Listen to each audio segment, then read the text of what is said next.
Bonjour à tous. Alors je vous retrouve aujourd'hui bon, pour la suite en fait de la phase 3 d'Epstein-Barr. C'est-à-dire que Epstein-Barr, donc je vous ai fait une présentation générale d'Epstein-Barr, ensuite je vous ai présenté donc la phase 1 et la phase 2 dans une même vidéo, et ensuite donc je vous ai fait donc une petite vidéo sur la phase 3. Alors avant d'attaquer la phase 4, je me suis dit qu'en fait il manquait un truc. Il manquait un truc parce que dans la phase 3, en fait, c'est vraiment la phase par excellence où Epstein-Barr s'attaque à la thyroïde. Bon, c'est là-dessus en fait que j'avais fini, hein, si vous regardez la vidéo sur Epstein-Barr dans la phase 3. Et je me suis dit que c'était pas complet. Il faut aller un peu plus loin, vous expliquer un peu plus les choses sur la partie thyroïde de la phase 3. Donc du coup là, avant d'attaquer encore, excusez-moi, la phase 4, du coup je vais développer un peu la partie thyroïde. Alors j'ai pris mes petites notes, comme d'habitude, pour la thyroïde. Alors en fait, donc, pendant la phase 3, on a dit que Epstein-Barr s'attaquait à des organes comme le foie ou la rate, où il y faisait pas mal de dégâts, et ensuite, donc, en général, il migrait vers la thyroïde. C'est là-dessus que j'ai terminé. Alors, dans la thyroïde, c'est pareil, hein, donc, il va faire également beaucoup de dégâts. Je vous rappelle, hein, les dégâts vont être un peu sous trois formes. Hein. Donc, la première forme, ce sont les toxines qui sont dues à la multiplication d'Epstein-Barr, hein, qui va se nourrir et donc se multiplier. Donc ça va, le résultat là, de cette alimentation et multiplication des cellules produit des déchets. Donc ce sont ces fameuses toxines, c'est ce que j'appelle les toxines. Ensuite, il va y avoir le fait que Epstein-Barr, les cellules d'Epstein-Barr meurent toutes les 6 semaines. Donc il va y avoir des cellules mortes qui vont rester comme ça dans vos organes. Et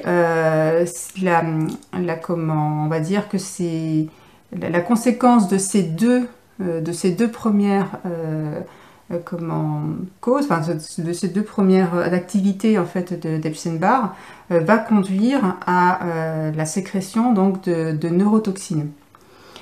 Donc ces trois, on va dire ces toxines, ces cellules mortes et ces neurotoxines vont donc faire des dégâts. À la fois avant dans les organes, hein, mais également du coup maintenant dans la thyroïde. Et qu'est-ce que va faire en fait la thyroïde pour essayer de s'en protéger en fait, hein. En fait à ce stade-là, il faut bien se dire finalement que c'est encore comme dans les organes avant, c'est-à-dire que le système immunitaire ne reconnaît pas Epstein-Barr. Epstein-Barr il est bien dissimulé à chaque fois dans l'organe, et pour lui il y a un problème, le système immunitaire voit qu'il y a un problème, mais il ne détecte pas le virus. Donc il voit toutes ces toxines, ces neurotoxines, ces déchets qui sont là, et il se dit c'est pas bon ça, il y a un souci, il y a un problème. Ce que je vais faire, c'est que je vais isoler toutes ces choses, hein, qui me vont pas du tout. Je vais les isoler pour faire en sorte que ça fasse pas plus de dégâts là où c'est. Donc en fait il va se servir de calcium, il va donc en fait emprisonner toutes ces choses dans du calcium pour les isoler, faire en sorte qu'il n'y ait pas plus de problèmes. Et c'est en fait c'est finalement en fait ces nodules qui vont apparaître petit à petit dans la thyroïde. Bon, c'est un peu peine perdue malgré tout, parce que de toute façon il ne va pas réussir à tout isoler, il y en a beaucoup trop. Et bon, vous aurez à la fois des nodules, mais vous aurez encore toutes ces choses-là dans la thyroïde qui font que malgré tout, ça continuera à faire des dégâts. Donc, justement, un petit point pour vous montrer que, attention, étant donné que la thyroïde va se servir de votre calcium, donc tout simplement, il va aller pomper là où il y en a, hein, donc dans vos os, dans les ongles, dans les dents, enfin voilà, il va se servir de calcium. Donc attention, les personnes qui ont des soucis de thyroïde ont généralement un besoin vraiment en calcium. Et si ça va trop loin, ça peut même arriver, hein, jusqu'à l'ostéoporose. Donc n'hésitez pas à prendre vraiment des aliments qui sont riches en calcium Et moi je dirais vraiment mon chouchou c'est le persil, parce que le persil, hein, j'en ai déjà parlé, hein, je vous reconduis, je vous redirige en tout cas vers ma vidéo sur le persil. Le persil contient énormément de calcium, et du bon calcium qui est vraiment assimilable, donc voilà, n'hésitez pas à prendre du calcium chaque jour, ça vous fera vraiment beaucoup de bien, ne serait-ce qu'en plus donc si vous prenez du persil qui est bio ou de votre jardin, il y a toute une flore intestinale magnifique à la surface qui va vous refaire votre flore intestinale, donc voilà, c'est tout bénef. Donc voilà, n'hésitez pas. Et donc, comme je vous disais, du coup, le reste de tout ce qui n'a pas été emprisonné, hein, va vraiment faire des dégâts au niveau de la thyroïde.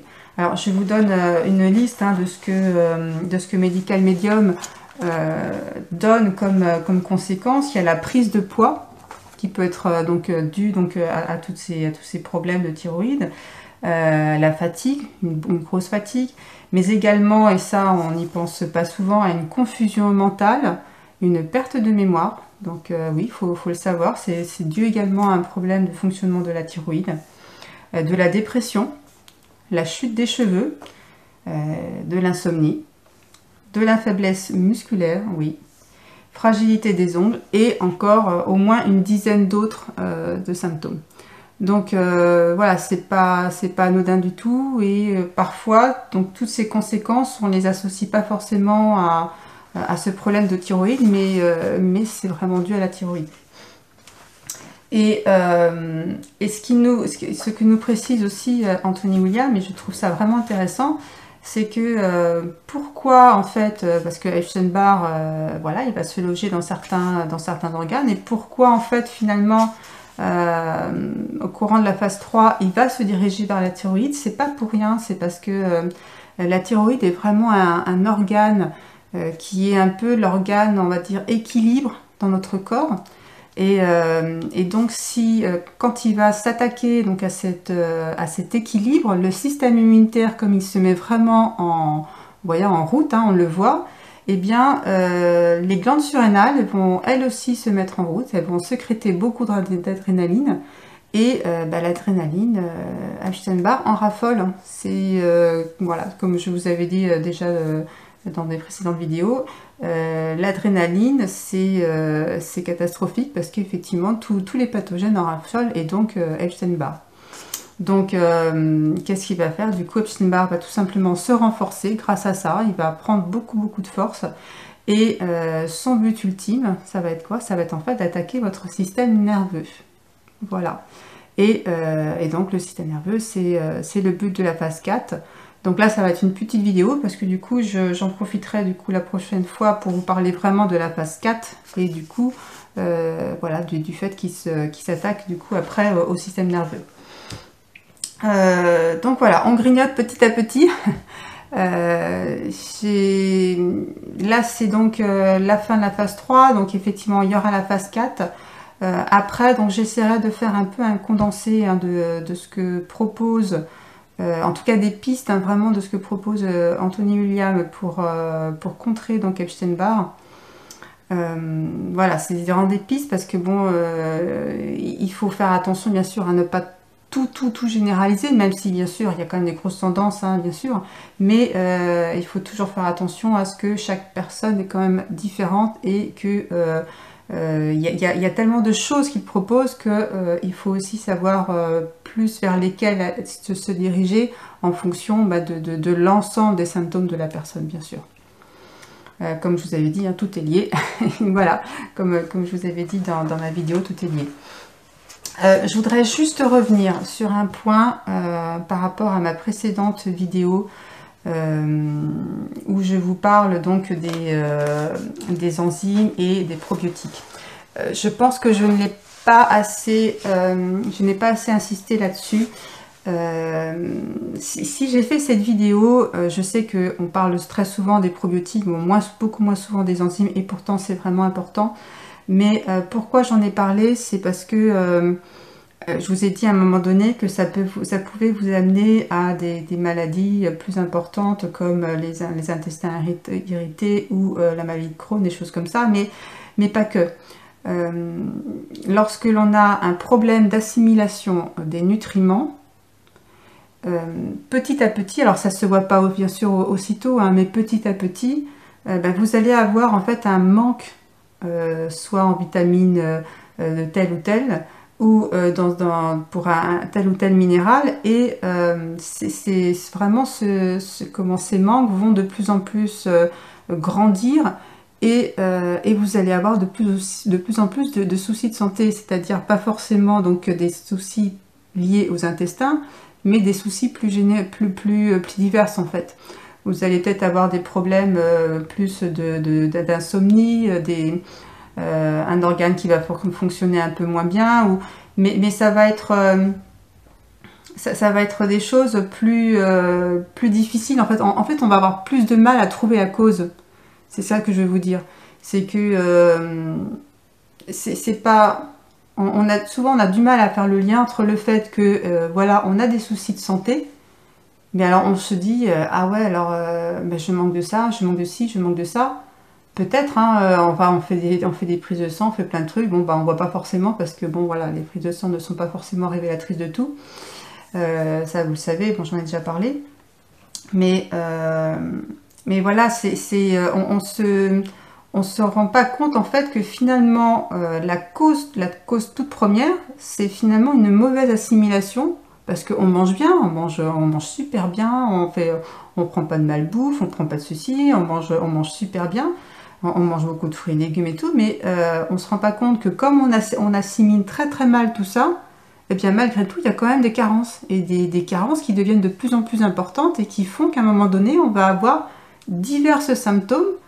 Et alors, pour trouver d'où ça vient, eh ben, c'est pas toujours si évident que ça. Alors qu'en fait, ça peut être... alors, je dis pas qu'il y a que ça, hein, mais en tout cas, il peut y avoir une vraie cause, hein, une vraie proportion de causes, qui est tout simplement une mauvaise assimilation de tous ces nutriments. Donc voilà, c'est vraiment une interrogation à avoir parce que c'est pas négligeable, hein, ces problèmes de flore intestinale et d'enzymes qui touchent vraiment beaucoup de monde et qui va en toucher de plus en plus vu hélas l'alimentation que beaucoup de personnes ont. Voilà, donc c'était un point que je voulais redire parce que j'ai pas assez insisté là-dessus la semaine dernière, j'en ai pas assez parlé et c'est pour ça, hein, c'est vraiment pour ça que j'ai fait cette vidéo, pour que vous en preniez conscience, parce que on n'a vraiment pas toujours justement conscience que ça peut venir tout simplement de là. Voilà, et bien écoutez, je vous souhaite donc une belle journée, une belle semaine, et puis je vous dis à très vite. Je vous envoie plein de lumière, plein d'amour. Prenez bien soin de vous et à très bientôt. Gros bisous.